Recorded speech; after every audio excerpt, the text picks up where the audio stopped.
guys are comfortable that we're distanced enough, right? We're live. Okay.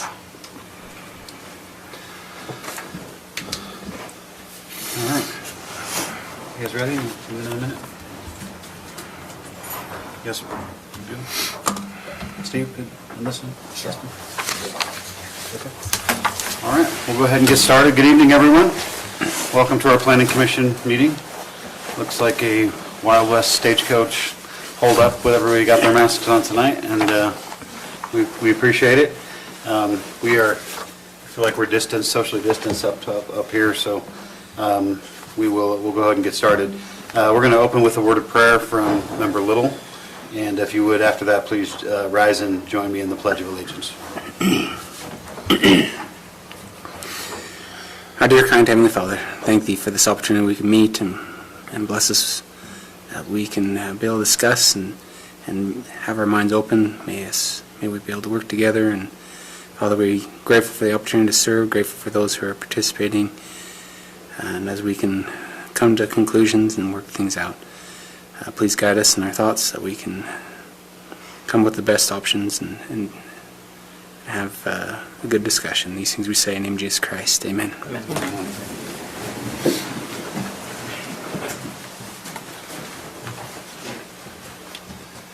I pledge allegiance to the flag of the United States of America and to the republic for which it stands, one nation, under God, indivisible, with liberty and justice for all.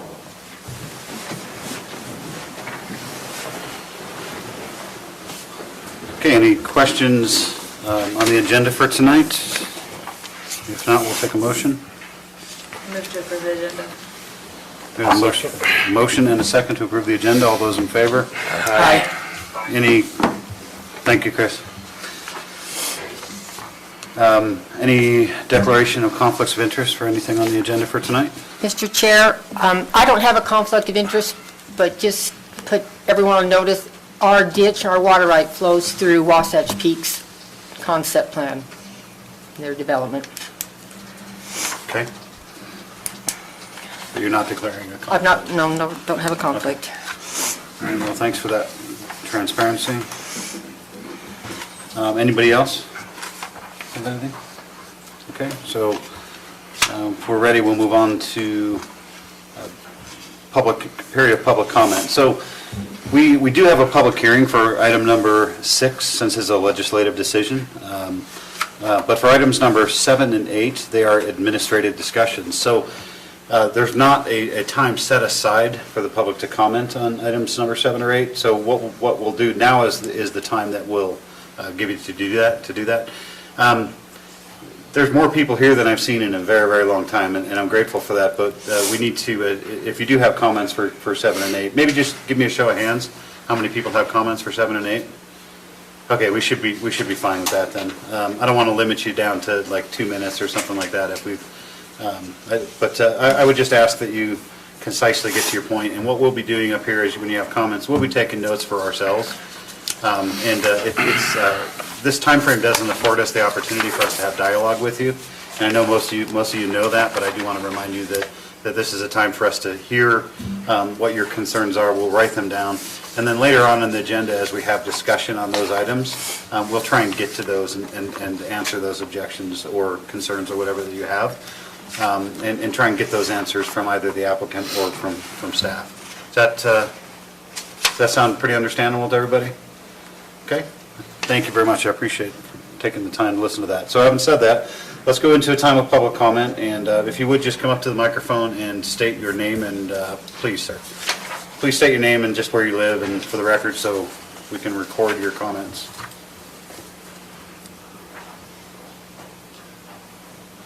Oh, this mic isn't working. Well, I think it's just on the table, so I think you're good. Okay. My name is Bill Warren. I represent the Warner family from Mountain Green. My comments are about the Canyon View commercial development owned by Mr. Val Paul and Mr. Jeremy Yagi. The property being developed is next to our property on the west end of their Canyon View development. We've been very appreciative that Mr. Paul and Mr. Yagi approached us to discuss the development issues. They have been very upfront in asking about our concerns and what they could do to alleviate drainage issues. They recognize that when you grade cement and asphalt property, that they, the developers, are responsible for drainage issues. We have met with them many times over the last couple of years. Because of our meetings and their willingness to hear our concerns, they have spent many hours studying, counseling with professionals, and walking the properties, often with one of us, to ascertain what would be the best way to resolve all drainage issues that might impact our property and not create bigger issues.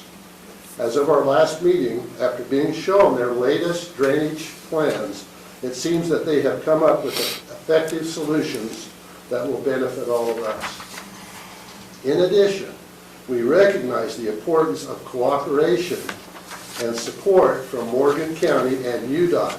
Let me quickly mention 3 ways. Number 1, that Morgan County maintain, clean, and monitor Gordon Creek between Old Highway Road and I-84 on a regular basis. Number 2, the UDOT culverts that are running off, the big UDOT culverts that are running off of Gordon Creek and going under I-84, that they maintain a regular cleaning schedule, that UDOT maintains a regular cleaning schedule of these culverts.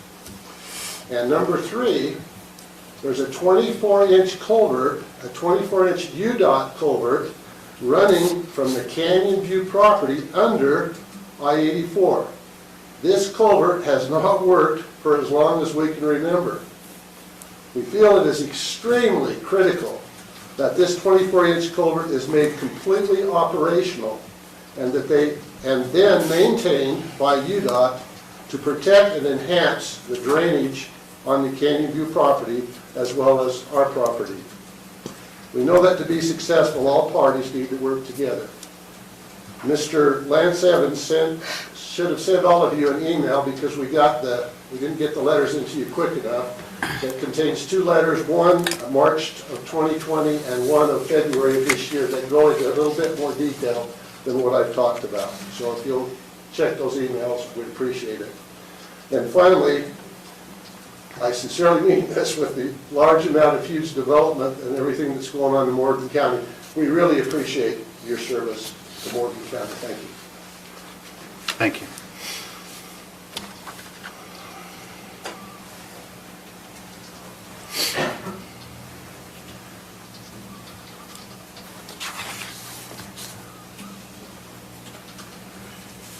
Tina Kelly, Mountain Green.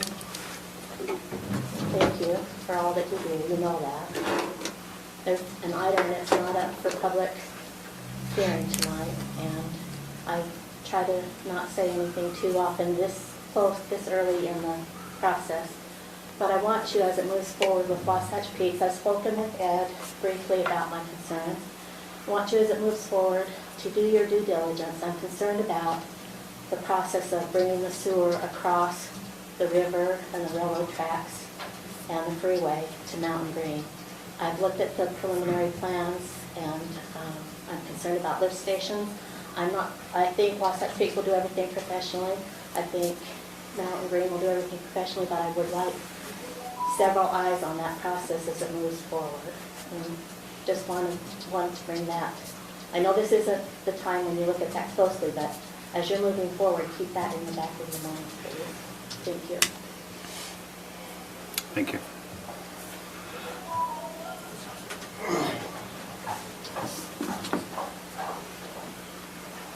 My name is David Pitcher, and I live here in Morgan City. And I actually printed out something. Hopefully I can approach the bench, Your Honors.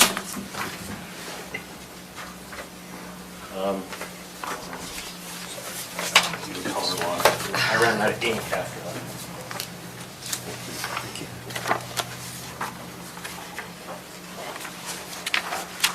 So I was here to just try to get some information about Wasatch Peaks Ranch, and I'm not necessarily against the project by any means. I'm just trying to understand how they're getting around certain code items and fire codes and that sort of thing.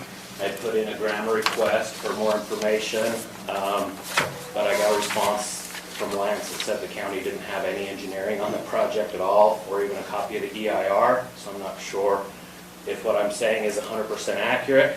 But as you can see on the printout, it says that the cul-de-sacs would only be permitted when not feasible with anything else, and that all cul-de-sacs have to have pedestrian pathways, and they all have to be 8 feet in width, and all those sorts of other things. I don't know if any of that is on the plans.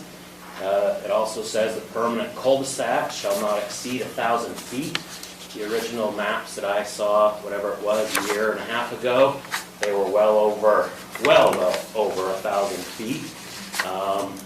They all, I don't know what those grades are, but on those mountains, they also appear to be over 3%. If we carry that down to dead-end streets, it also says that dead-end streets can't be more than 1,000 feet. It says new subdivisions shall not be allowed to increase dead-end streets, even if the road is someday going to go through.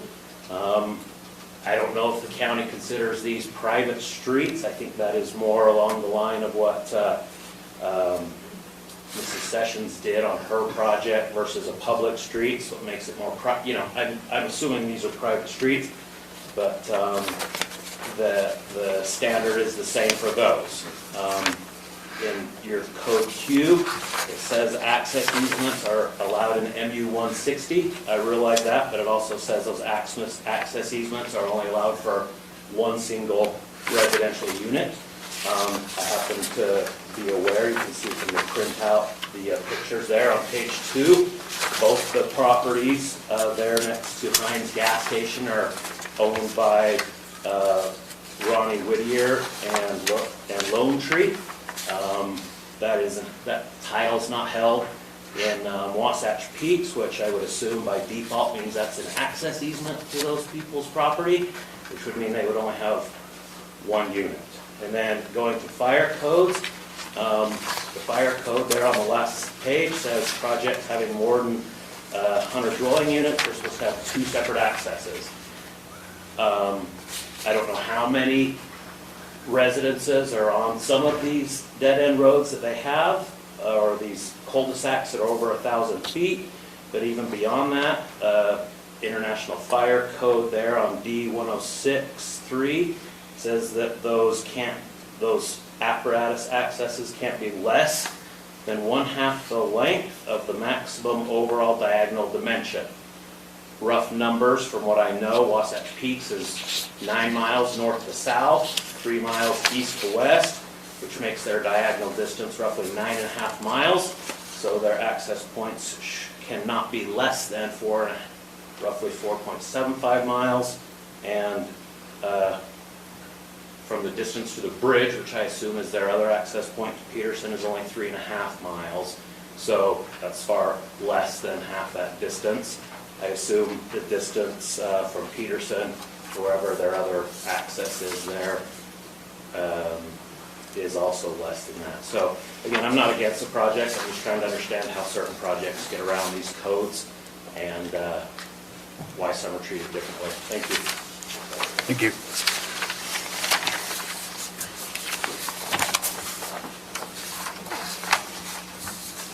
Yeah. Hi, my name is Elizabeth Lucido. I'm also here to talk about Wasatch Peaks and the development. I live on the last house right before I live on Peterson Creek in a small neighborhood. I'm the last house before they go into the gate of the access point. I believe this is considered the Whittier construction access point. My concern is that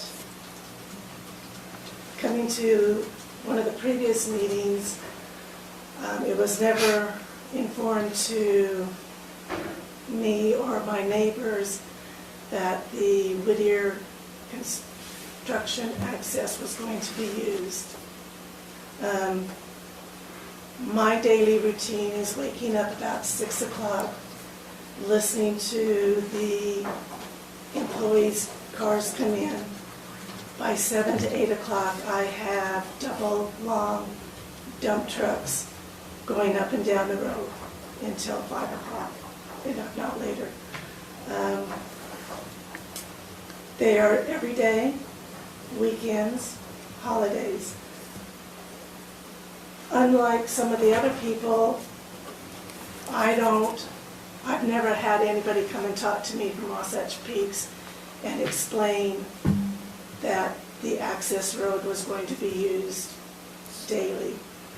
In fact, it's even used nightly because of the oilers and maintenance crews that come up at 2 or 3 o'clock in the morning to access that gate, to go through to do all the oil changes, all of that, the maintenance on the equipment. I wish somebody would have talked to me about that and explained things, but they did not. My question is this construction access going to be used for more than just a construction access? When the bridge is done, is all of that going to be related, moved over, and so I'm not going to be having this equipment going up and down my street every day?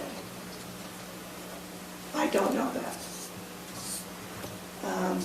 I don't know when the bridge is going to be open. I don't know if it's even started construction. I don't know if my road and my neighbor's roads, that's completely torn up. And there's some major issues at the corner of Morgan Valley Drive and 4100 where the road is disintegrating and they're repairing all the time. Or that these huge trucks are going around the corner, and I feel sorry for whoever lives right on that corner if a truck misses and it's too sharp of a corner. I'd also like to know from Wasatch Peaks what type of repair work they plan on doing for once the road is destroyed. And I'd also like to know if the access road is going to be continued as a permanent road from here within. And if any utilities are going to be going up my neighborhood through that road, or any digging or anything like that, I would like to be aware of what's going on. Thank you. Thank you. I'm sorry, if I may, just, I happened at the time that Wasatch Peaks was approved. Sorry. Please.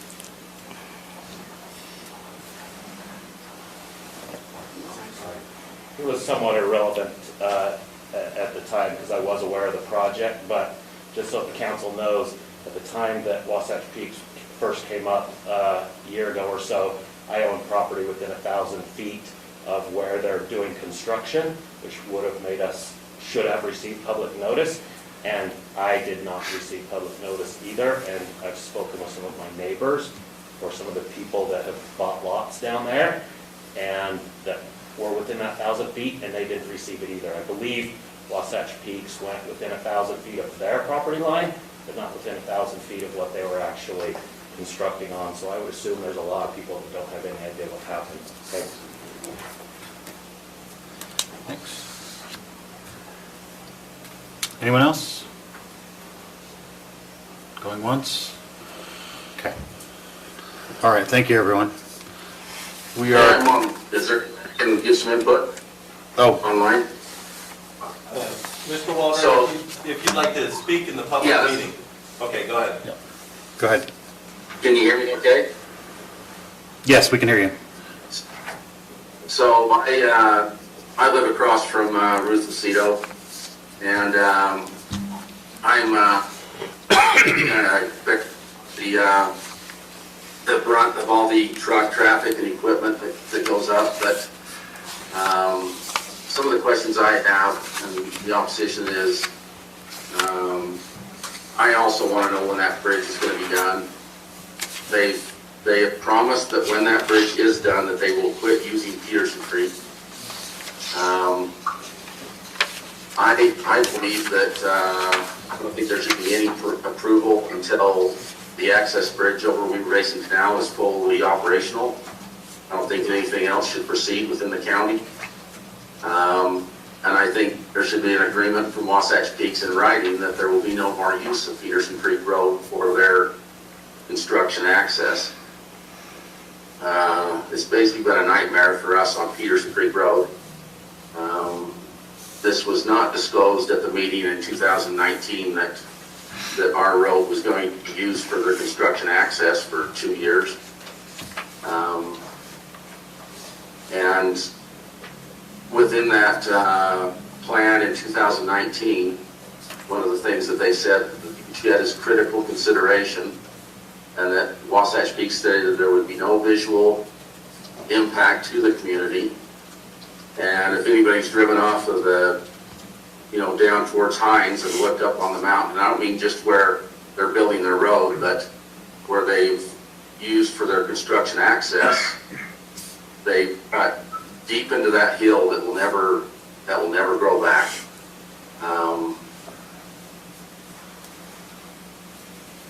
And I think some of the things that they've discussed on water, that there will be no impact to existing water users,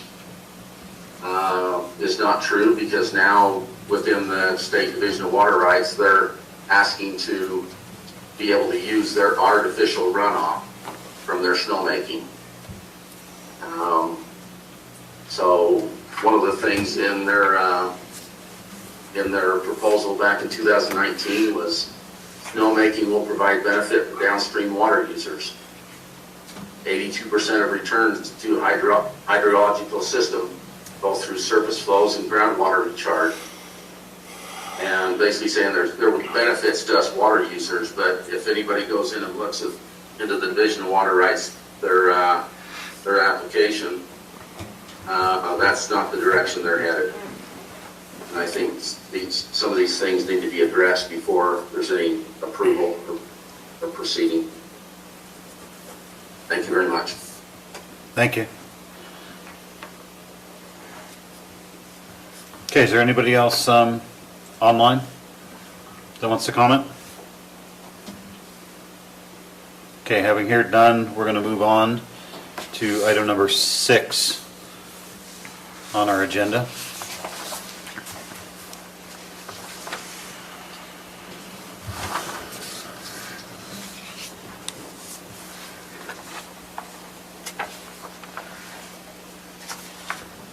Okay, so item 6 is to reduce the frontage regulations for the... Okay, so item 6 is to address the frontage regulations in the MU 160 zone. So we've had 2 meetings where we talked about this, whether or not the county should modify the code. So now staff, we are recommending that the county add the following language to Morgan County Code, Section 8, Chapter 5, width and frontage regulations. So it's up here on the screen. The Morgan County Planning Commission may reduce the frontage and width of any given subdivision lot in the MU 160 zone by up to 45% as long as the total density of the subdivision is not increased and the average frontage of all lots equals 1,320 feet. And lot lines shall generally be perpendicular with the street and run radially away from the street. Any questions? We've already had a lot of discussion on this. Do you guys want to have discussion first or just go into public hearing? What do you guys prefer? Public hearing. Public hearing? Chris? Public hearing? Steve? I'm good. Okay. Okay, thank you. So we'll go into public hearing on this and then we'll come back out. So can we have a motion? So moved. And a second.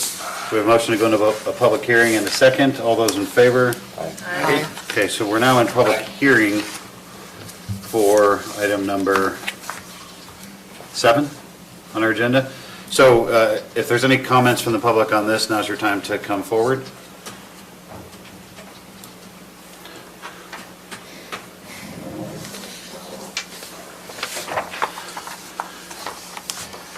I'm Matt Hells with Hanson Associates in Brigham City. We're an engineering firm that we do work here in Morgan County. Okay. And just to clarify, we're on item 6, correct? Yeah. Excuse me. Yeah, we're on item 6. Thank you. Okay.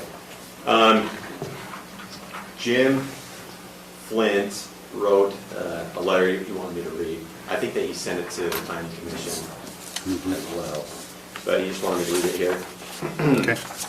And he says, "Dear Planning Commissioners, I appreciate the consideration to modify the MU 160 frontage distance, currently at 1,320 feet. It's common and healthy to ask, why do we have this standard? What's the reasoning behind it? I surmise that no one has a supportive background reason for the parameter, and it's highly possible that its origin was highly subjective.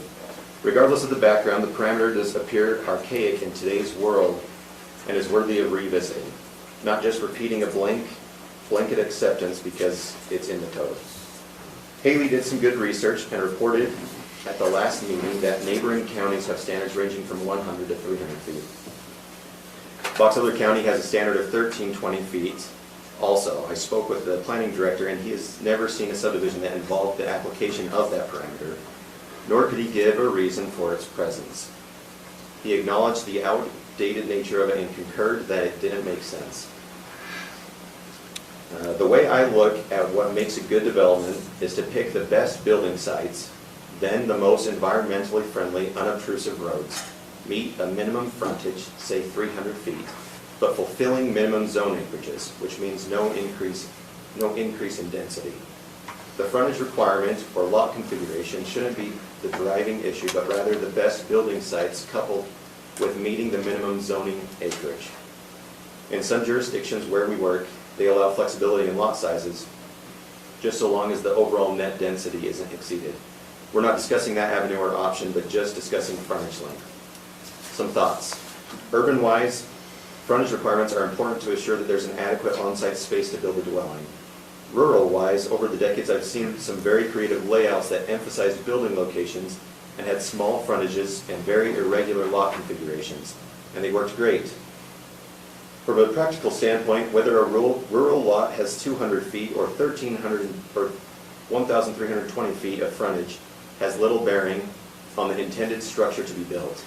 Attached is a project we did called the Sanctuary in Weaver County, and it's probably in the email there, but what's immediately apparent is that the lot lines are somewhat immaterial. The building sites are very carefully selected and analyzed for water and septic purposes. Some of the lots have heliports. Importantly, the roadways strive to follow traditional pathways to eliminate scarring of the hillsides. Frontage aspects were never discussed. Building sites and environmentally friendly roads should be the primary drivers of good projects, not frontage length aspects.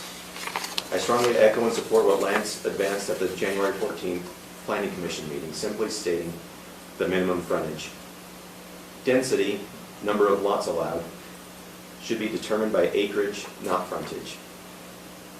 Attached is the Golden Hills Concept Plan. There's a very significant nuance.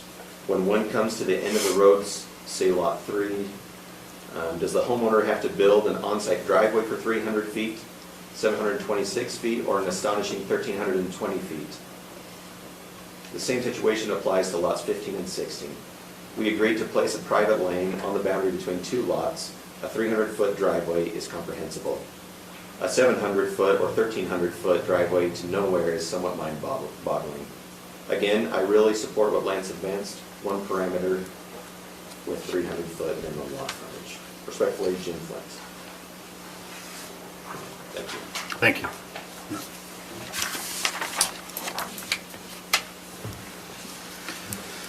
Okay, anyone else for public hearing, either in the room or online?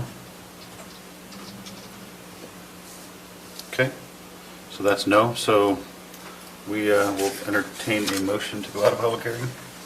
So moved. Second. We have a motion to go out of public hearing in a second. All those in favor? Aye. Aye. Okay, so we're out of public hearing for item number 6 for clarification. So now, any discussion from the Planning Commission?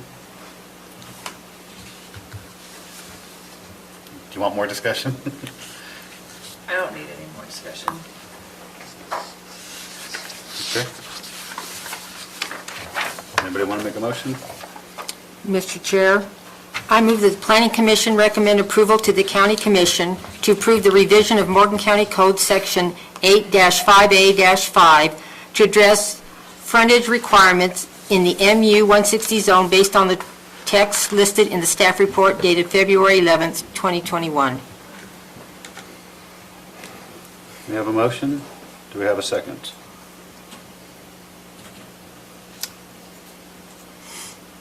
Yeah, I'll second it. Okay. We have a motion and a second. Discussion on the motion?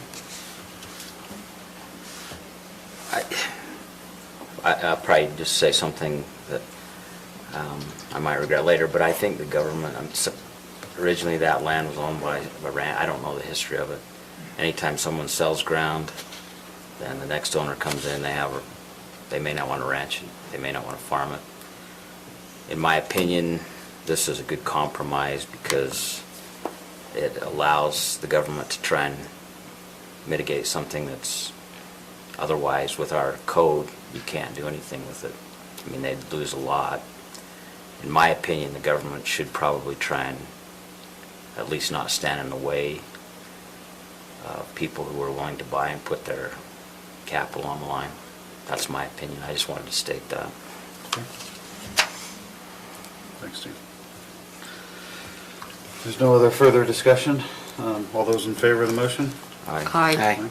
All those opposed? No. So we have 2 opposed. Chris, 1, 2, 3,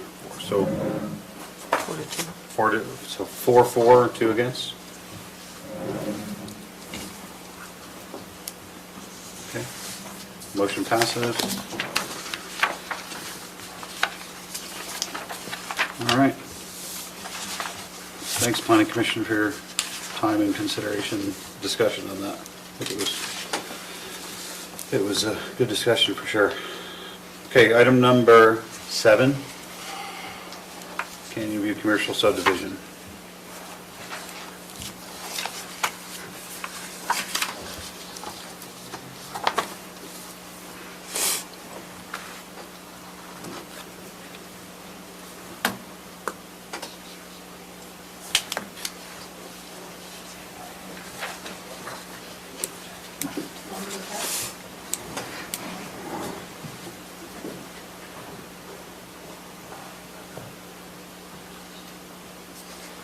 Good evening. This is a request for a 7-lot subdivision.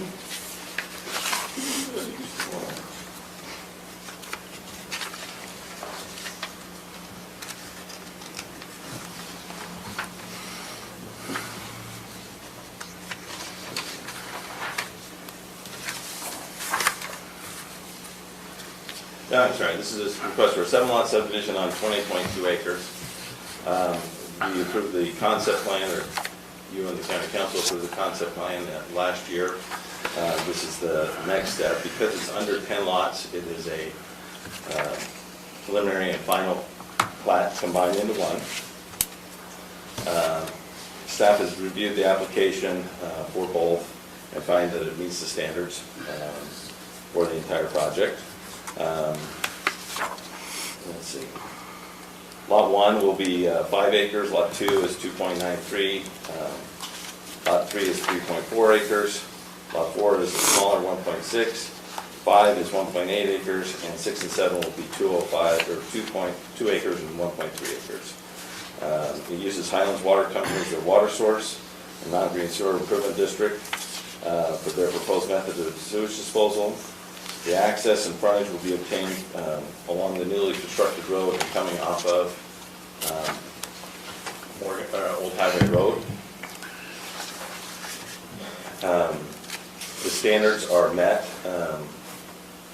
for the road and the grading and all that. They have done a geologic hazard study previously to determine the soils and the issues, if there's any geologic issues, to which there is nothing that cannot be mitigated. The lots are tentatively planned to be a rec center, the previously approved conditional use permit for the Armor Max automotive modification facility, also a construction warehouse, business condominiums, some retail, and a veterinarian hospital or retail business. And looking at the standards for the preliminary plat, it meets all of those standards, and as well as the final plat. There was some question of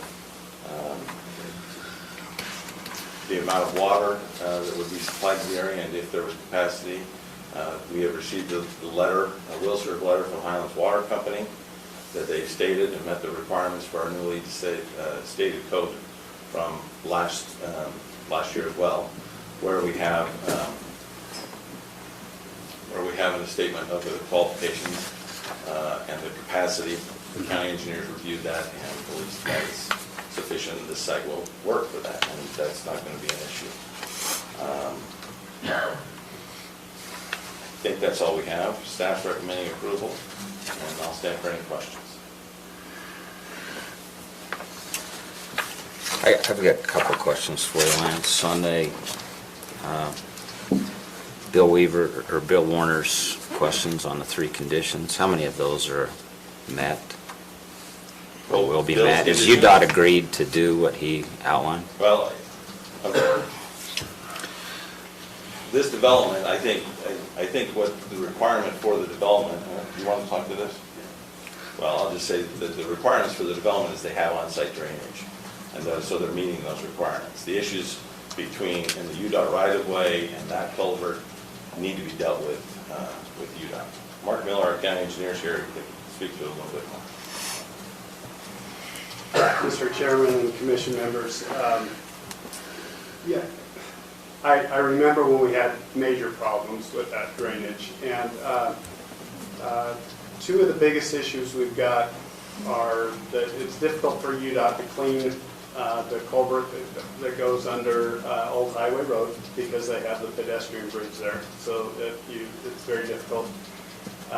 And they haven't been able to get in there and clean that out adequately since I've been here, so 12 or 13 years. And then the other culvert that goes under the interstate is also a big concern. And what's funny is many people don't remember the problems we had with that for about, 2 years for sure. In the 3rd year, we got really close. So Mr. Warner's concerns are very legitimate. I think as a county, we leaned on the UDOT as hard as we could back during those floods, and we got very little response. But they have been pretty good to work with. I do think it's appropriate. I made a note to myself after Mr. Warner's comments. I think it's appropriate that we send them a letter expressing our concern. I can't speak to whether Brett is going to keep the Gordon Creek maintained and clean. I think it's a great idea. Along the park, Kent Smith Park, essentially. I do think it's a good idea. But in general, based on their stormwater calculations and detention that they've provided us, they will be generating less stormwater runoff than the ground is currently contributing. But it still makes one happy to hear that they're working with the neighboring landowners. So I think it's appropriate that the county send a letter to UDOT just requesting those things, because they are an issue. They're not during these dry years, but we did fight that for a few years, and it was very frustrating at the time. Thanks, Mark. Anything else? Any other questions for Mark while he's up? Engineering perspective? I actually have one more question, Mark, if that's all right. So say that UDOT doesn't take care of it and there's a ponding problem like I've seen before. What is the recourse? I don't imagine the county can do much with forcing the issue, can it? It becomes a civil issue between the property owners that are adversely affected in UDOT.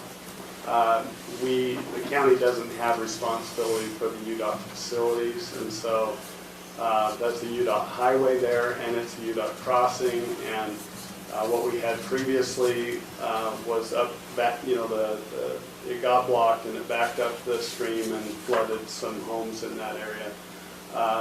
It's not a county facility, so there's immunity there. And as far as the crossing on the interstate, it's the same. The property owners are negatively affected by that. It's not a county crossing. It's not part of our stormwater system. It's never been dedicated to us. So I think to answer your questions, there wouldn't be an exposure there as far as I'm aware. Okay, thank you. Thanks, Mark.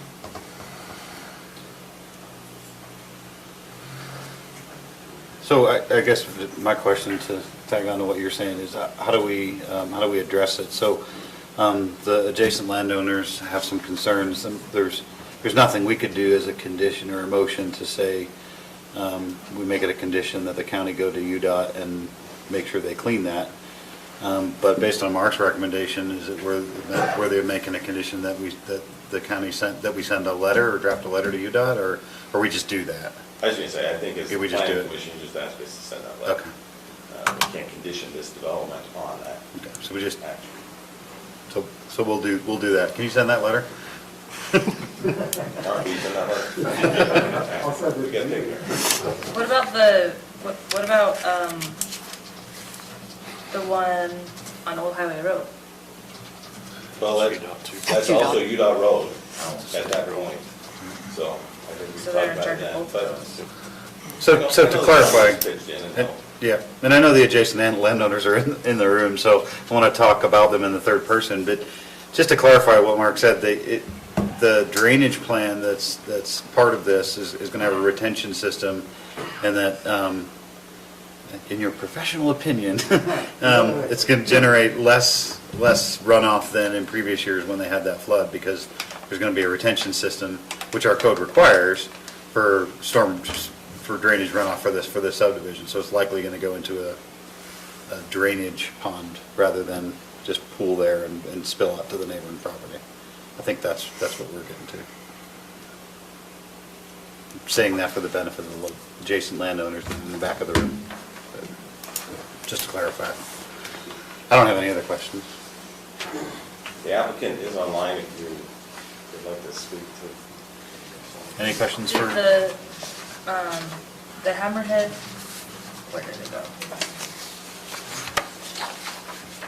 Oh, from, one second. The Hammerhead on Paul property?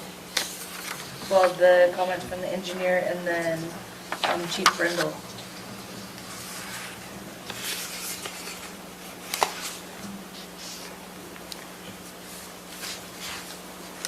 Does Brian's comments, are they reflected in the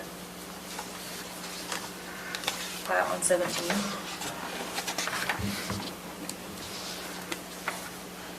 Lance? Yeah. So Brian Brindle's comment about the Phase 1 road for the Hammerhead on page 17, is that addressed? No, I think we need to add that as a condition of approval. We've talked with the applicant about making those changes. Jeremy's here, he can speak to himself, but I think a condition of approval would be important to do there, to limit that road length to 1,000 feet until it is completed to the west.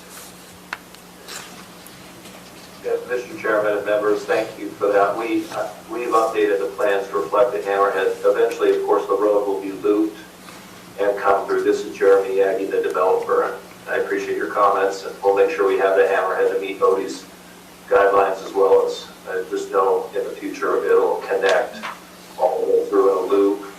And also, we've been working very closely with the Warners and Ralphs, our neighbors, and we are very committed to ensuring that UDOT does their duty, because we're now neighbors as well. So happy to assist with any other questions. Thank you for your service, members. Thank you. So, I was just looking for that. Normally we have, and complies with all engineering comments on there as a kind of a generic. A catch-all? Yeah, catch-all, but it's not there on this one, right? Is it not reflected in the plans you're looking at right now, that Hammerhead turnabout? It is on the plans, but it's, just to clarify, we're going to, so it gets shortened up a little bit as well. Okay. Well, we'll adjust there. We thought we made that correction already. Now, Paul, one of the things that the fire chief wanted to make sure of is that the surface would bear the weight of the trucks, and that was placed in there. Jason put that information in there. I don't know if you're seeing that or not, but configuration of it was acceptable, but the surface to be able to bear the weight is one of the things that you wanted to make sure it happened.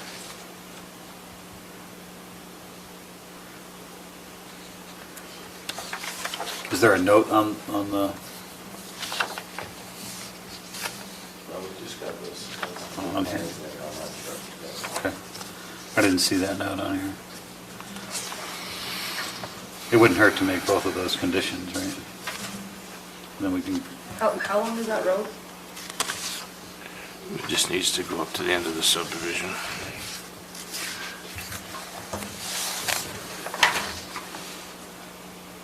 Mr. Chairman, the road is approximately 1,250 feet. In my comments, so if you include my comments as a condition, I stated very clearly that it can't exceed 1,000. 1,000.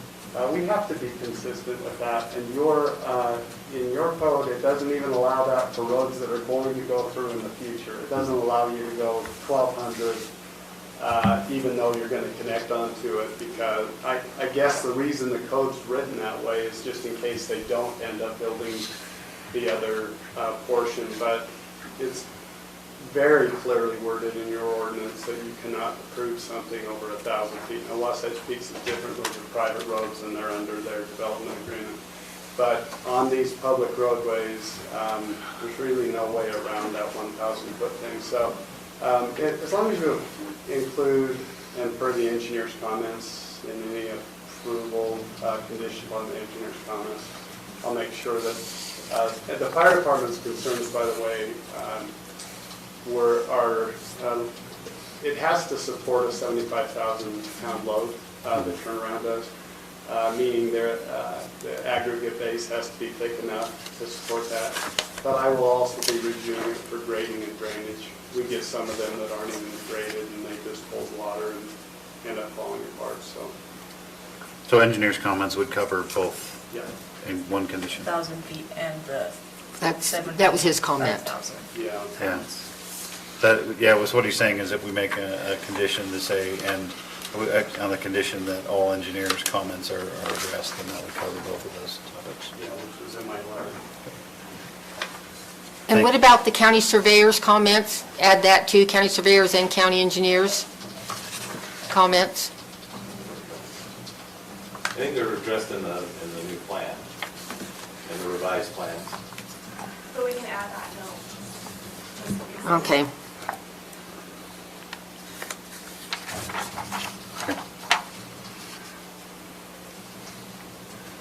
Any further discussion or questions?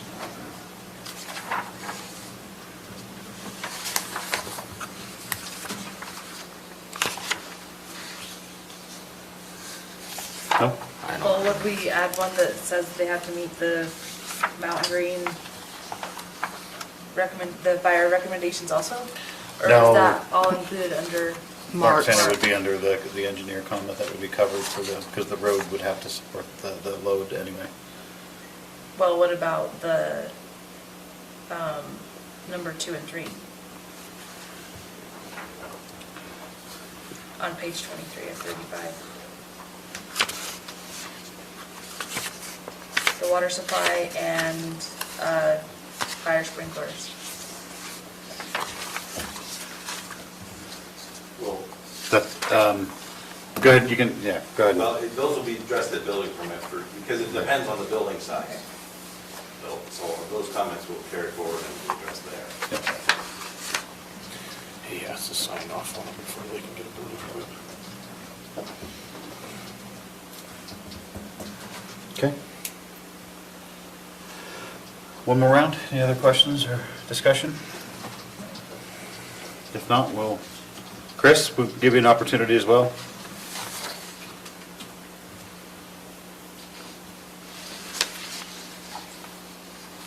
No? Mike came out for a second, then went off. No, I'm good, thank you. Okay, thanks. Okay, are we ready for a motion on this then?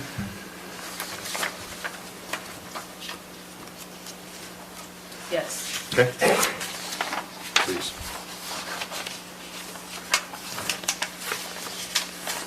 But if you just. Would you want me to do it? Since you have Okay, the I'll- for the addition. I'll do it, yes.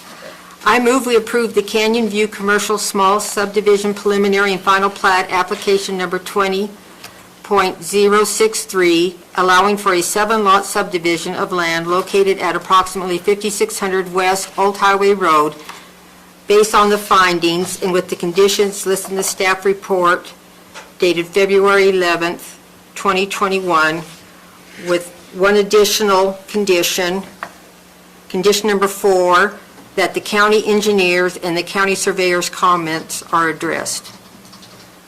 Second. Okay.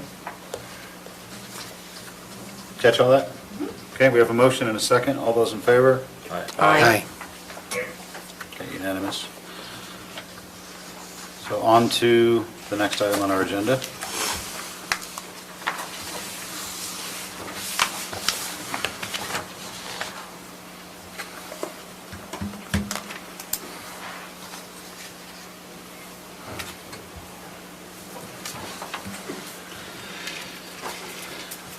That's occasionally when we have a full room. It's worth, I think, discussing the process of how we got here. There's some questions in particular from the public today about code and how our code applies. I know, and Mark kind of briefly commented on it. But I think it's worth just pausing for a second before we start this discussion, just to say where are we in this process. So, for example, the last one, and I didn't comment on that, and I should have. I love that in our staff packet you have that checklist for us. So for members of the public, in our staff report, what staff does for us, hence the staff report, is they outline line by line what are the requirements, and then right next to it they'll say complies, does not comply, et cetera, or any comments.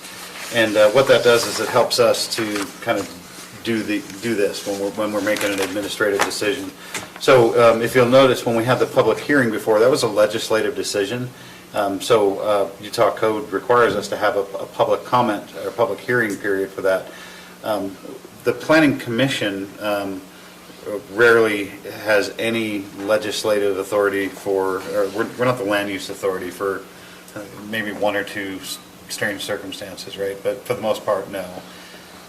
And so we're primarily an administrative function in that we're assessing applications to see whether or not they fit in with our code.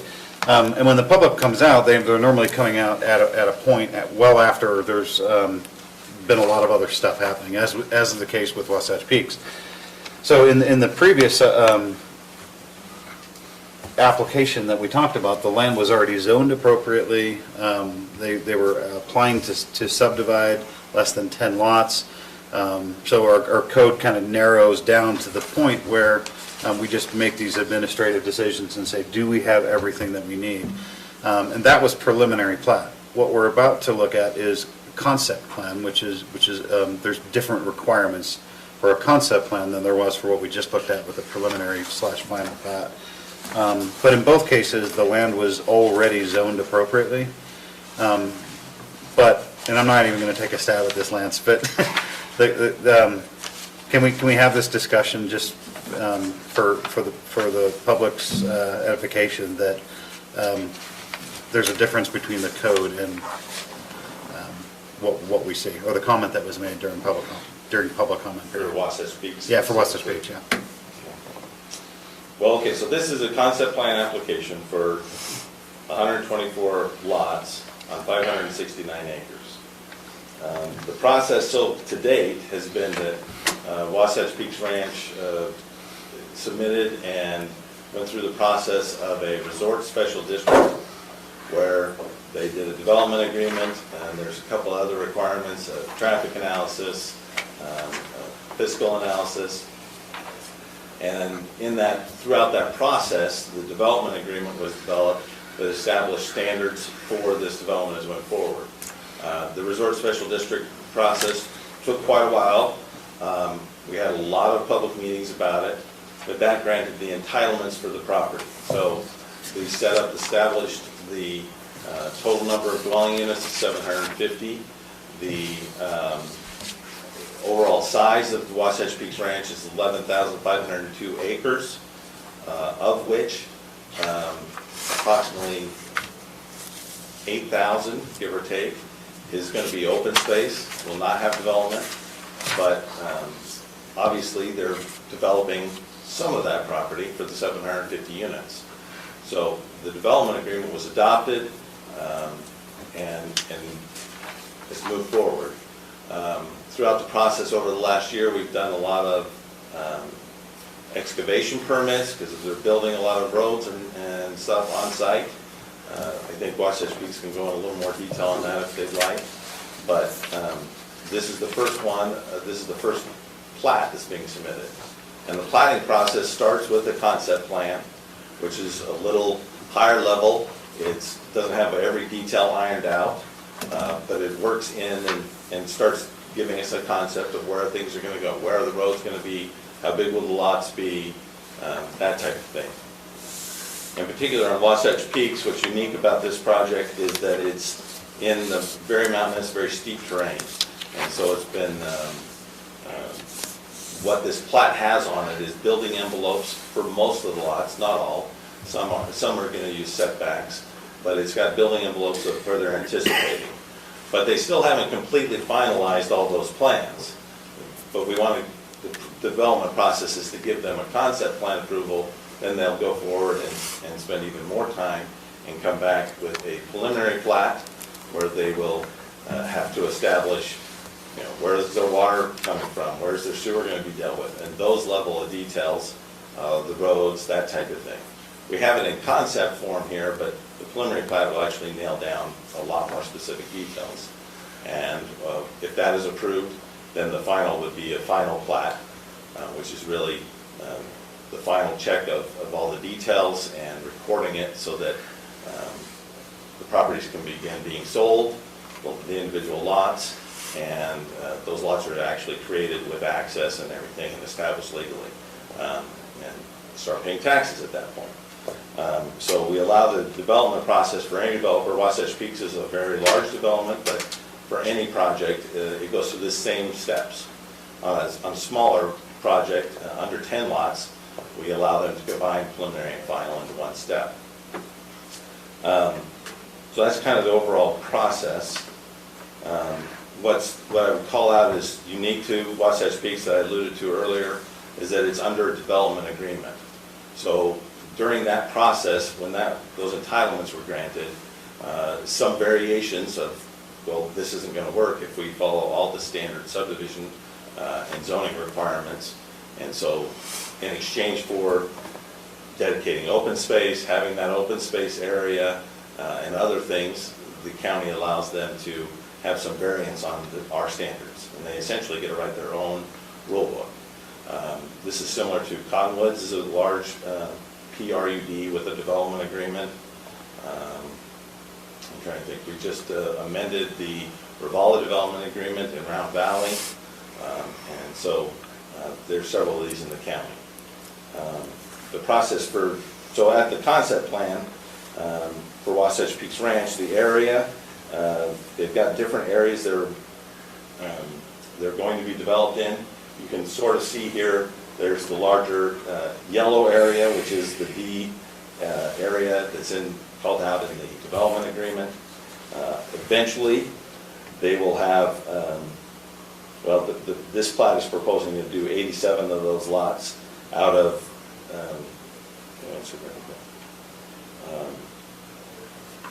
out of the total of 198. So they're just getting a portion of this area developed. This plat also proposes 18 lots out of 70 in the E area, which is the purplish color there. And then the light blue is the C parcels where they're proposing 17 lots out of 198. So it's a nibble at it. It's a few of the lots are getting started. Staff has reviewed the application for the concept plan against our subdivision ordinance and as well as the Wasatch Peaks Development Agreement. It is and we believe it meets the requirements for a concept plan. I think there's a lot of work that needs to be done before the preliminary plat. The applicant is well aware of that, and so that will be the next phase. But they want to get this step taken care of, and that's the request before us tonight. Any questions for me or anything I can go and talk about more? I have a few. It's talking about phases, I can't remember, like C, D, and E, and it has the 124 units. What is that? What So- part does that fit in with? What? What part does that fit in with phases? I wasn't clear on what they meant there. So the development agreement. But it's up here too. Sorry, I've got to go to the computer. That's what's in the development agreement. So, in C, there's 124 single families. And There's- in D, there's 124 single families. But they're only doing 87 of them in this one. I'm not sure what the TBD is for though. That was one of my questions. To be determined? Yeah, I know, Well, but see, for a this is, concept, make a number.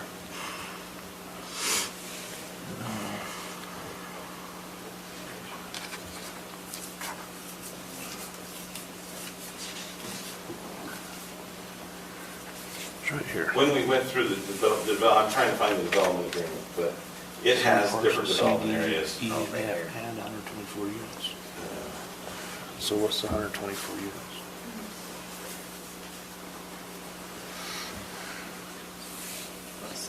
So is that an additional? Well, I don't know, that's what I'm asking. I don't know what it is. I understand Good catch.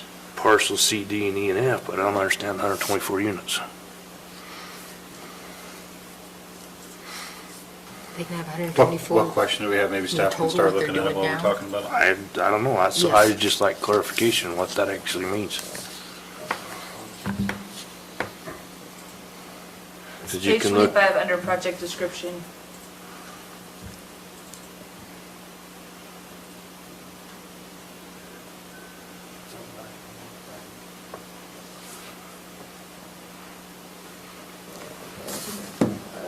In this concept, No, 25 of the, if that's what that means. of the, But C says and.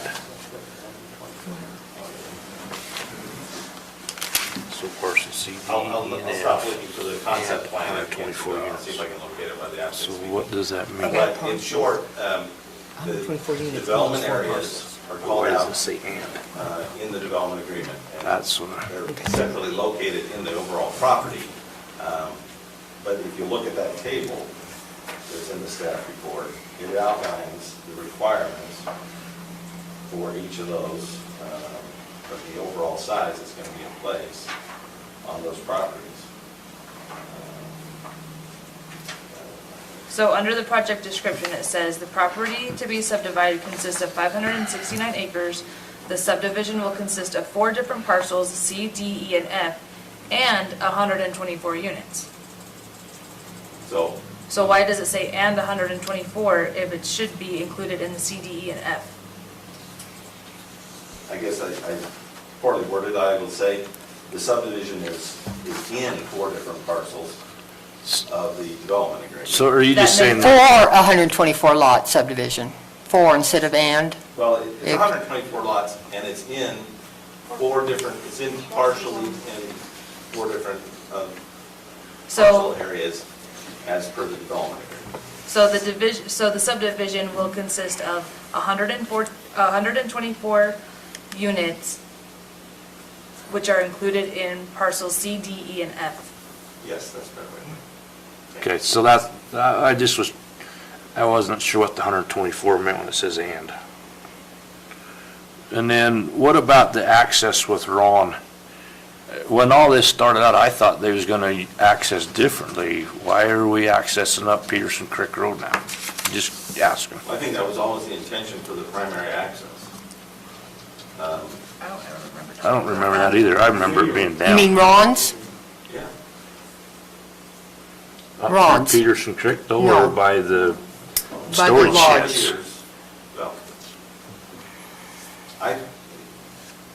where they've constructed that access is where we've shown and talked about that access being in almost all the documents. There was also the J-Ron access further to the south, which was being considered and might be used, and then there's potentially one to the north.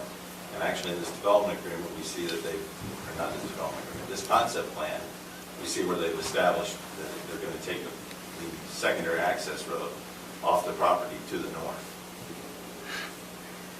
So where are they gonna access off of Morgan Valley Drive? Right there on Whittier's access. Which one? Next to the car wash. Next to car wash. Because that's where I thought they was going to start with. I think his concern is you need to discuss using Peterson Creek Road as a temporary construction. I think that's where the confusion is. All right, so, yes, let's talk about that. Sorry, I didn't get that at all.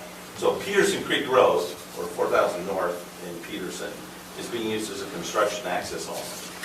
The long-term development will not use that access at all. And they've just been using that until they can get the bridge built across the canal.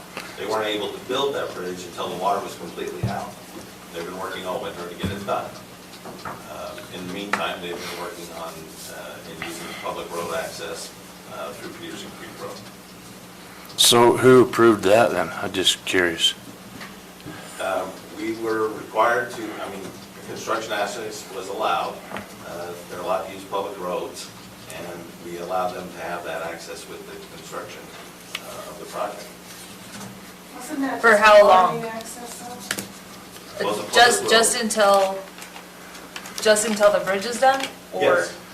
Yeah, so their plan is to complete the bridge, and they've been working very hard on that. Feel free, Mark.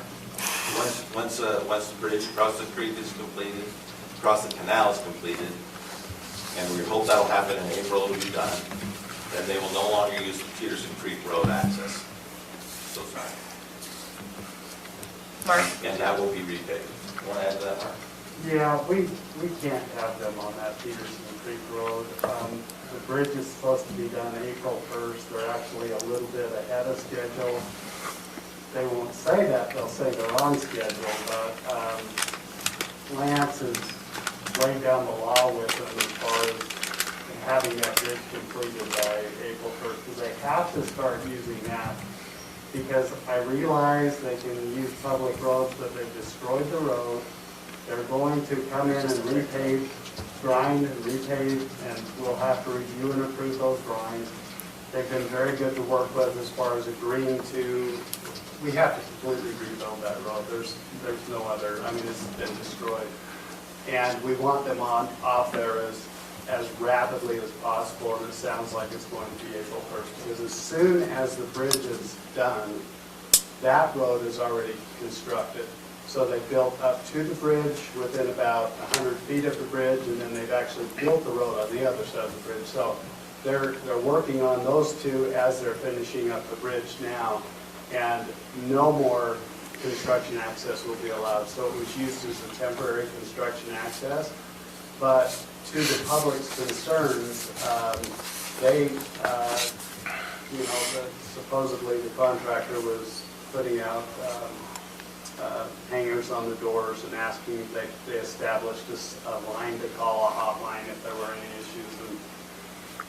And we've met with them several times out there about road conditions, and at this point, there's nothing they can do except for, once they're going across the bridge, not use it anymore. There will be no utilities that go through there that are currently approved or planned, and they need to completely redo that road, tear it up, rebuild it. So it should be a new paved road once the temporary nature of the use is done. We do not want trucks going through a residential neighborhood. And falling off the side of the road. Exactly. Yeah. Which happened today, so. Yeah, yesterday. We're extremely concerned, and I think Lance has been great with them in the weekly meetings too. make that the top priority, getting those trucks off that public road. And only so that in the future, they'll get off from the interchange there and just head up by the car wash. And that road is mostly constructed, and like I said, Lance has been pretty firm fisted with them about no more vehicles beyond Peterson Creek Road as soon as that bridge is open. So, Lance, are you getting the input from the public in your office, and able to feed that back? So if people have got questions that live there, they're able to ask you, you're having weekly meetings, you're able to raise those concerns and get answers back to them? We have, and I'm sorry about the concerns we're hearing tonight, we have had periodic complaints and concerns and issues where we go and, the patches and the road is deteriorated. Unfortunately, during the winter, there's not a great patch solution, but Whitaker Construction has gone in and done what they can to make the road a little bit better during the winter and deal with those issues. We had some complaints about traffic and speed, so I sent an email and said, guys, we can't have that, and I got back 25 pages of data, and because they know exactly what their trucks are doing and how fast they're going, and so they're tracking and watching as best they can so that trucks aren't going too fast. Unfortunately, there's a huge impact that's going to happen. Hopefully, it's coming to an end. What about? It's got to be coming to an end. What about the middle of the night? Well, the hours of operation, originally we had allowed, just kind of your standard hours of 7 a.m. to 5 p.m. They wanted to get people up on site earlier, and so to speed up the project and to get that stuff done. So we had allowed that, and now maybe we need to readdress that and make sure, at least for the last few weeks, that, hey, we can reduce the hours of operation. Does that include all the maintenance vehicles in the middle of the night? Yeah, yes, we can say, look, construction access is open 7 a.m. to 5 p.m. Get everybody up there, keep them up there or whatever. They'll have to figure that out. Yeah, and I agree with that too.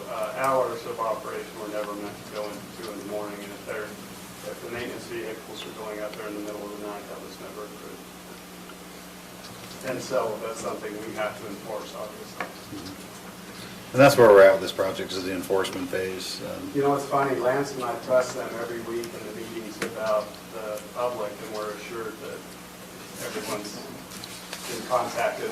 And I do believe they're making a good effort, but if Mrs. Lucita has never received anything, then she must have slipped through the cracks. Or, we are asking the questions and we are getting affirmative. And I do know that they've done a lot of things, but it doesn't surprise me that something slipped through the cracks that we weren't aware of. That's what this opportunity is for, to hear those and get them taken care of. Yeah, and that actually gives us, in fact, our weekly meeting was today at 10. I wish it was tomorrow at 10, but I'll be making a phone call tomorrow, plus some of the people are here, and I'll personally call Whitaker Construction tomorrow morning because of that issue.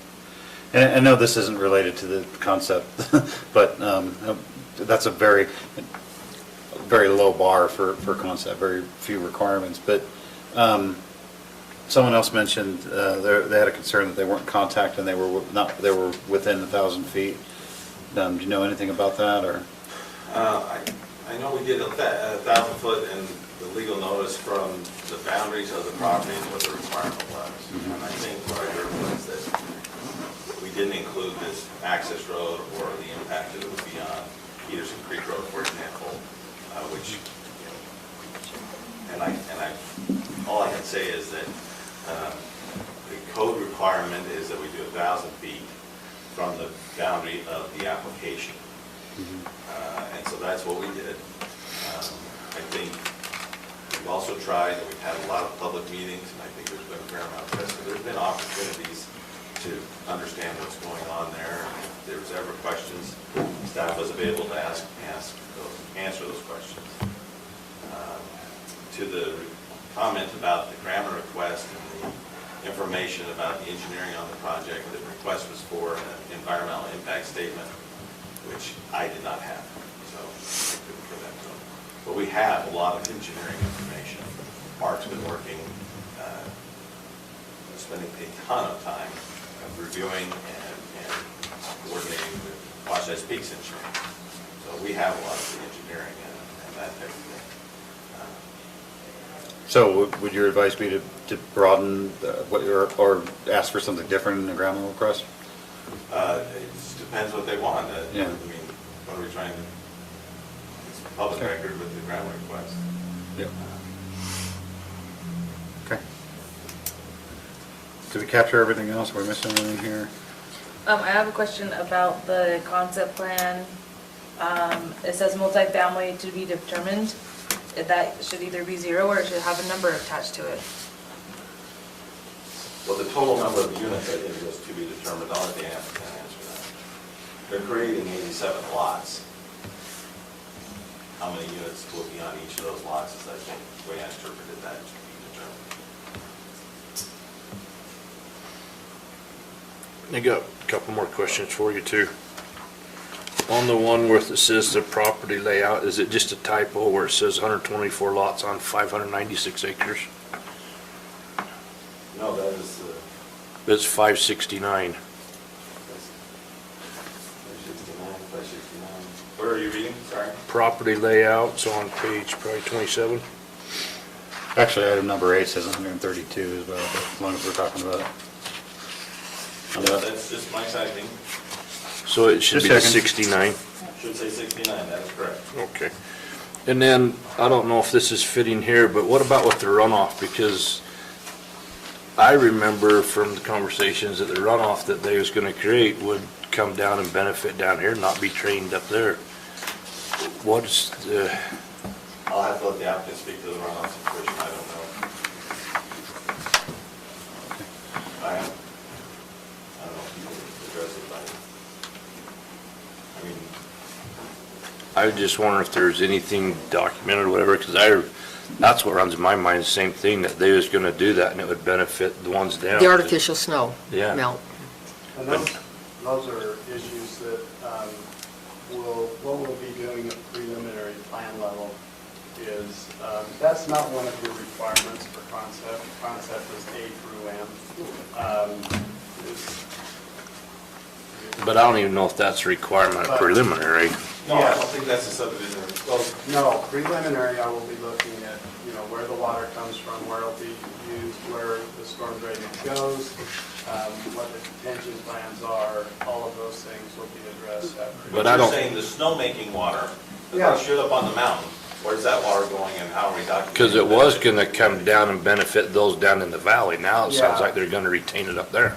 And because we're at concept, that's not even something we've gotten to yet, so.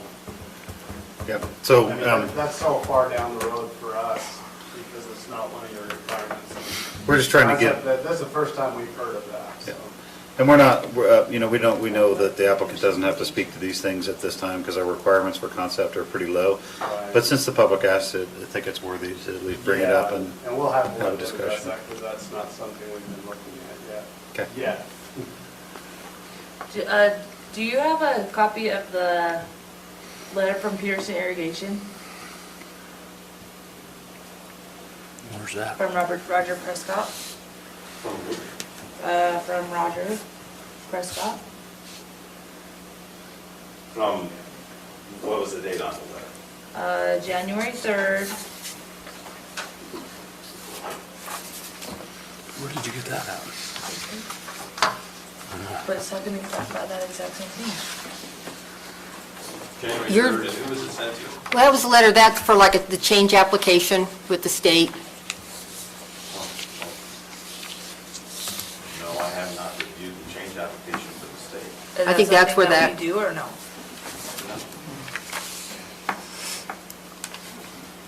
So I think, there's more questions. We run into the danger of getting away from the scope of what we're here to decide on in this particular item.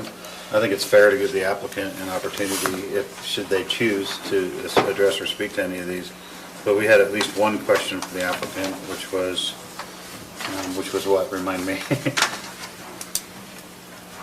That was within the scope of, didn't we have one application, or one question for the applicant within the scope of concept? Or do we not?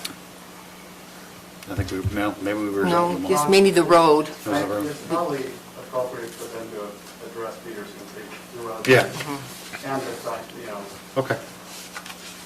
All right, so if there's no more questions for staff, we'll give the applicant an opportunity to, if they want to speak to any of these.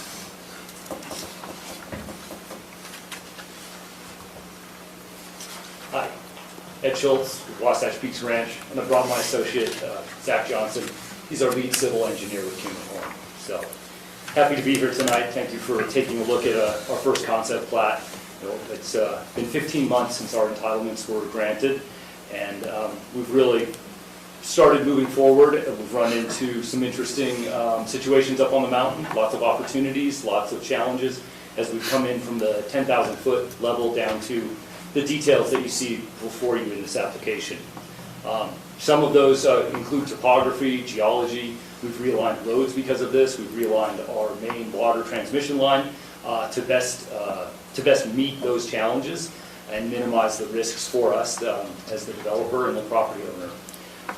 We have been working with staff diligently, as you heard, both to ensure that we comply with the requirements of the development agreement and the county code and the commitments that we've made to the county. So we're happy to present this submittal this evening.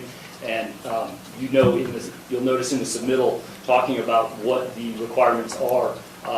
We were asked to provide greater information at this time included in our concept plat. So you'll see in there that we included things like lot sizes, building envelopes, potential driveway alignments, and then even potential utility corridors. So happy to answer direct questions and can address anything that you would like. So my next question is still the parcel D, multifamily, a TBD instead of a specific number. It's just too early for us to even know anything beyond it. We'd like to do multifamily there. When we get to that level, we will then submit the preliminary plat that has all the requirements that details out total unit counts within there. But we did want to acknowledge that there are kind of super parcels for those units, but we don't have those unit counts. We know, if you look on the left side of that table, our limits right now are 74, and that's we have to conform to per the development agreement. Is a unit considered one building, or is it considered dwelling unit. one? So if it has 4, Yeah. then that's 4. Then that would be 4. Is the number of dwelling units a requirement at concept? No, just the parcels. Okay. The thought behind that was just to illustrate that we are tracking what our total unit counts were, because that was a sensitive issue back when we were going through the entitlement process. So we just wanted to provide that information, and those tables will continue to evolve to show total unit counts so that we don't ever exceed that, because again, it was a sensitive topic. No, I can see that. And so just for my own mind, what the amount of dwelling units that you're proposing here is just FYI for us. It's not a requirement for concept. It's just in addition to the requirements of concept. This is kind of how many units we're thinking about developing. Correct.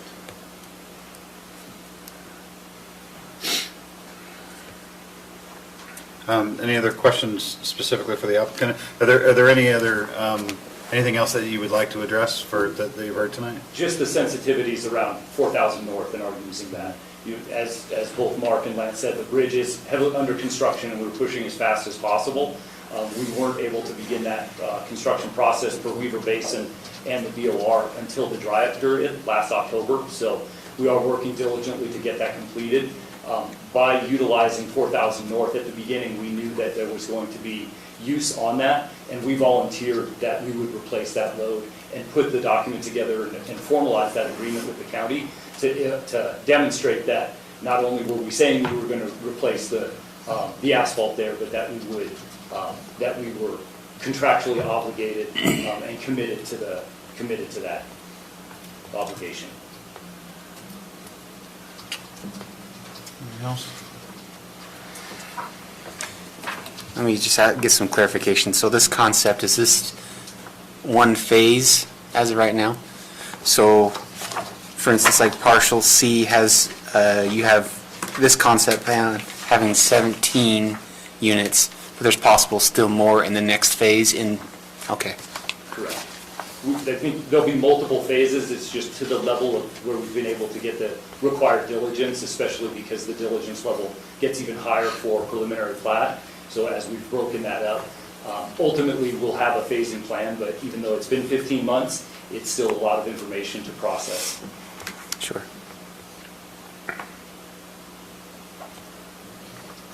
Steve?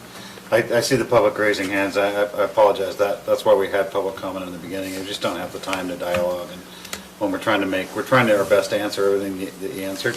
My recommendation would be, if you have questions, to reach out to Wasatch Peaks or staff for additional comments. Our goal here tonight is just this administrative kind of low bar concept plan decision. And obviously, there's other things that we need to address, and that's what staff gets to do. So feel free to contact them, stop by. Any other questions? The applicant? I have just one, and Yeah. it's really not, on the sewer, Ed, if it doesn't work out, I don't know what your agreement is with Mountain Green Sewer, but if it doesn't work out, what is your plan to? We are forming our own sewer district, and then so there'll be a district-to-district agreement. We were approached by Mountain Green Sewer District, but our original plans were to construct our own facilities on the north end. Just after getting contacted by Mountain Green, and some discussions with the state where they were encouraging regionalization for the discharge points in Mountain Green, and with some of their goals in expanding their facilities, we thought that it would be really a win-win situation for both ourselves, for Mountain Green Sewer District. The state appreciated that. And then to address one of the comments earlier, obviously, our engineering is going to be vetted both by Mountain Green Sewer District. We do think we have some of the best engineering firms, the best engineering firm with us, and I'm happy to share that with Ms. Kelly as we further develop that to ensure that we properly protect the Weaver Basin River, the Weaver River, where we're going to cross, horizontally drill underneath there. Okay, thank you. That's a project right there. Okay, we're good. I think no more discussion. We'll head on to a motion if you guys have got one.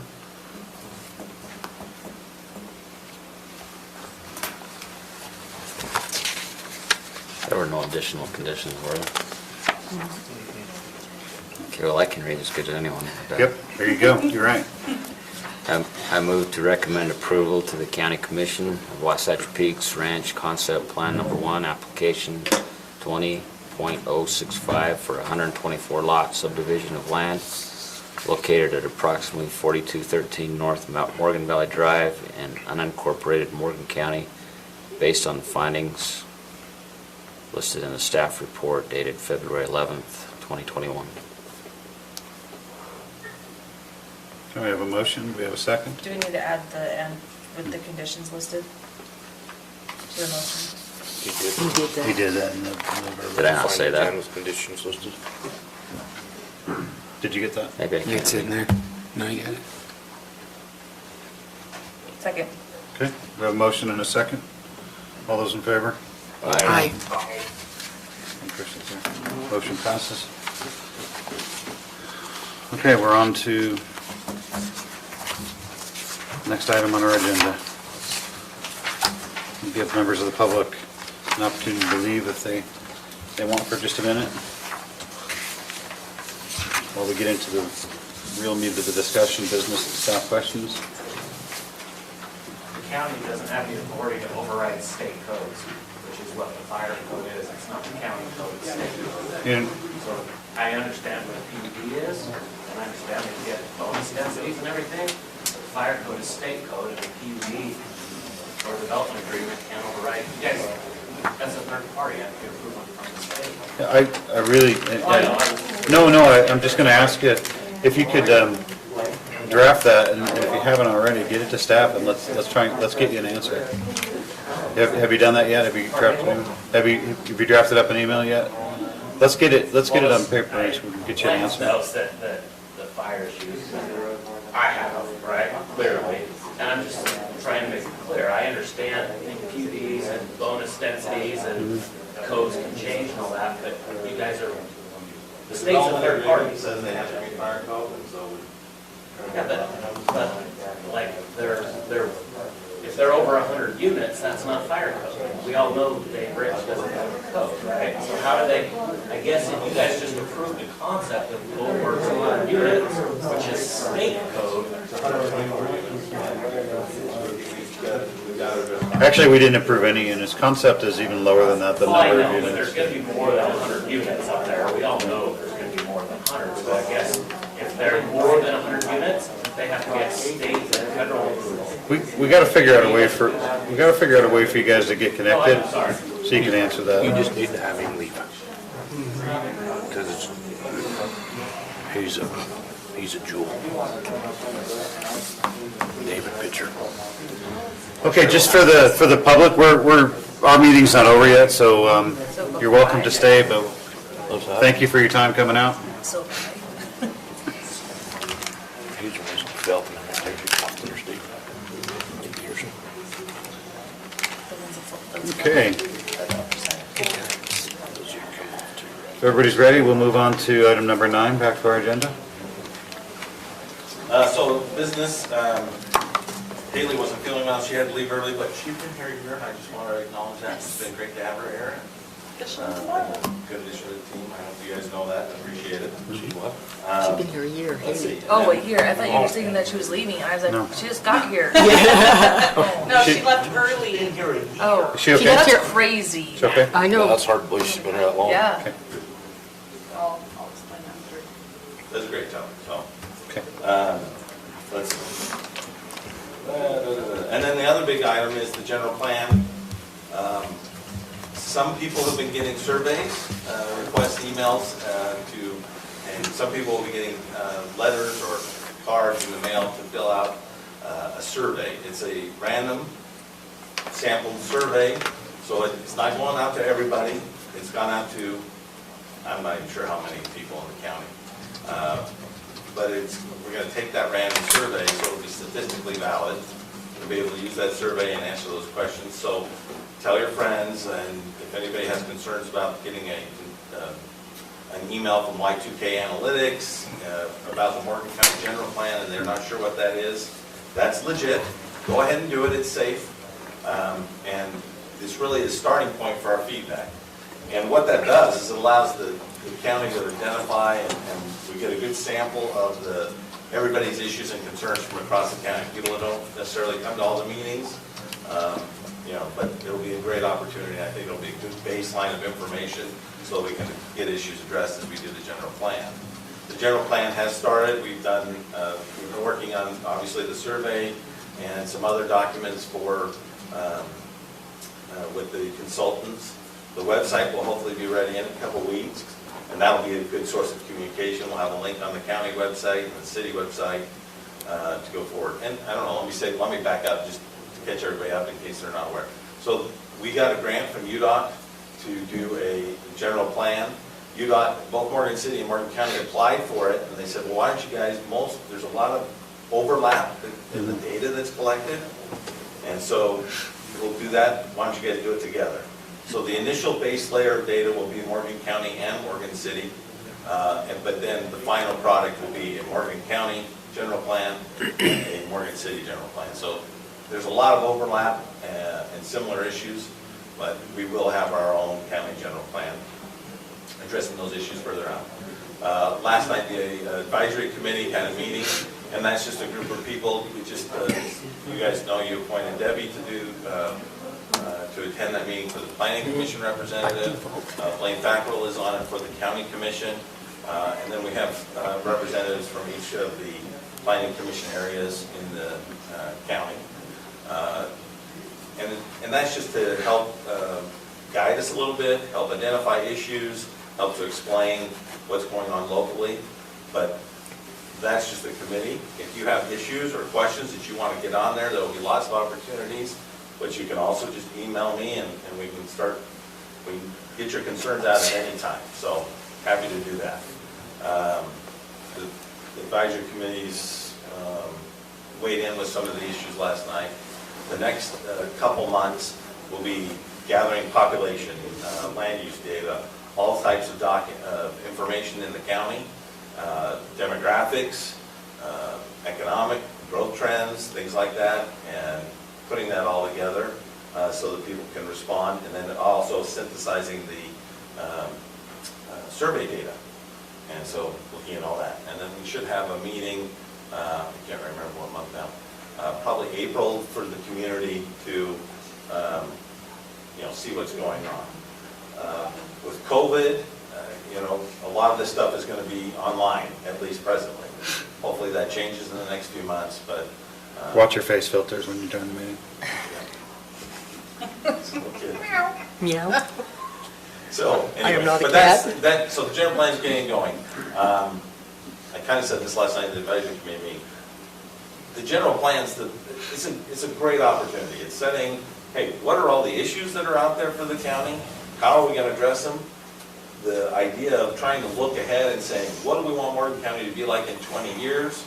What is the path we're on? Is it matched? Does it line up? What do we need to change? What course corrections do we need to have? What are we doing right? That can be there too. That's all right.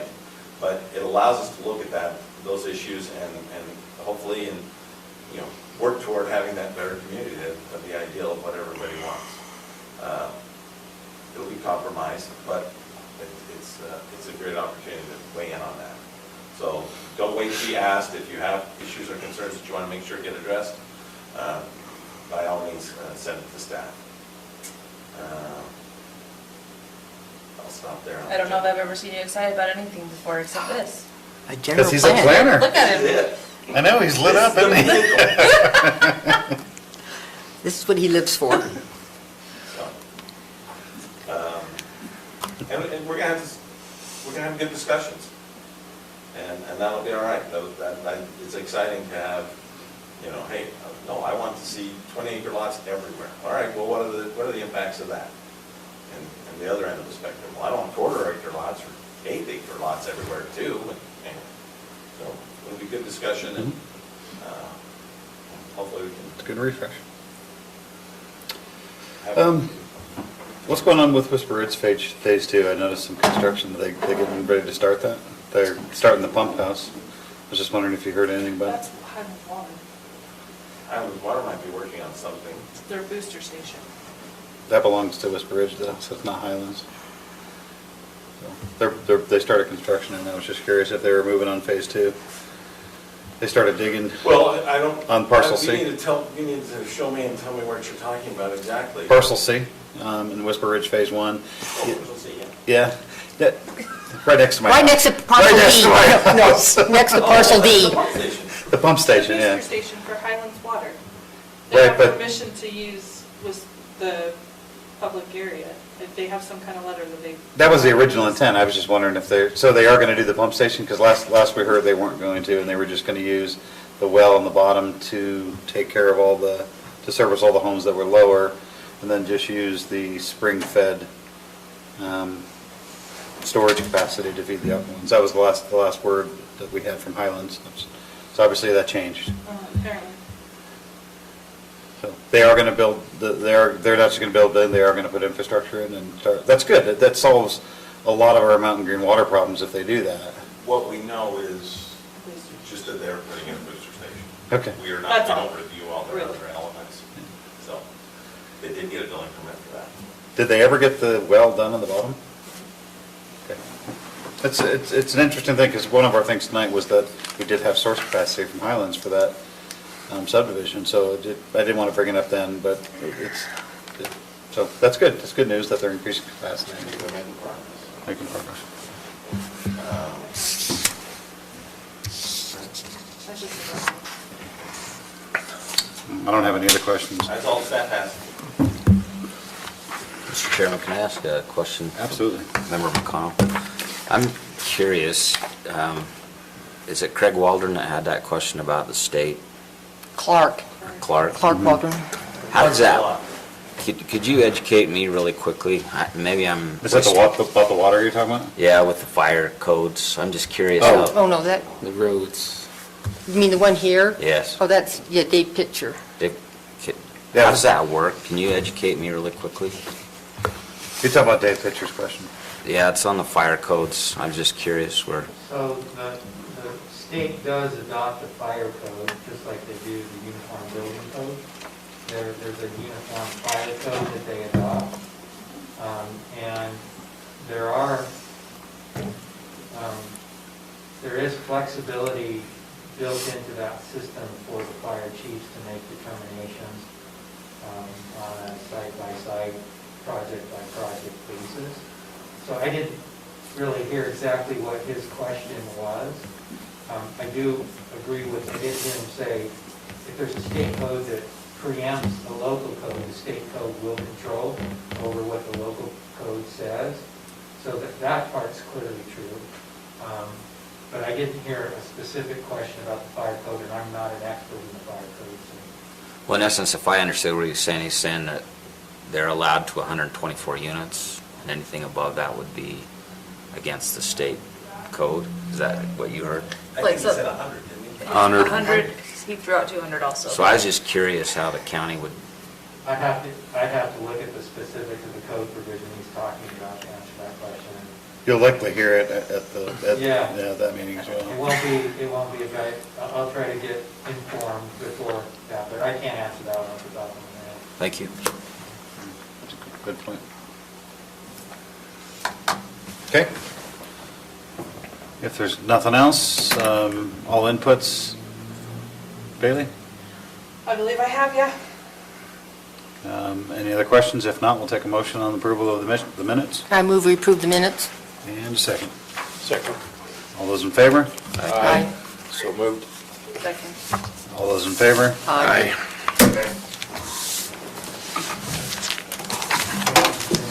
Thank you, everyone. Thanks, Chris and Clark.